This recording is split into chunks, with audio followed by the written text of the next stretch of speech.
Praise lord friends, ఈరోజు మీకు ఒక విషయాన్ని నేను చెప్పాలనుకుంటున్నాను. నాకు చాలా ఆశ్చర్యం కలిగించిన విషయం ఏంటంటే, కండ్లకుంట గ్రామం నేను వెళ్ళినప్పుడు అక్కడ అడవి ప్రాంతంలో ఒక మందిరం కనబడింది. అసలు ఏంటి అని నేను వెళ్ళినప్పుడు ఆ జెండాపెంట గ్రామం అనేది చిన్న కుగ్రామం.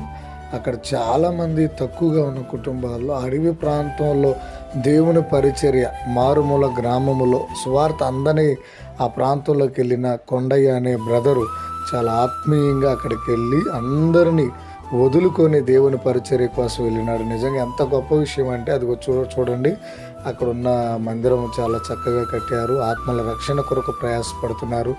ఈరోజు పరిచర్య అంటే ఎలా ఉందంటే, చాలామంది సిటీలో ఉన్నది కాదండి, కుగ్రామాల్లో అసలు సువార్త లేని గ్రామాల్లో చేయడం ఎంత గొప్ప విషయం అంటే, ఆ సువార్త అందని గ్రామాలకు వెళ్ళి బ్రదర్ ఎంతగానో పరిచర్య చేస్తూ ఉన్నాడు.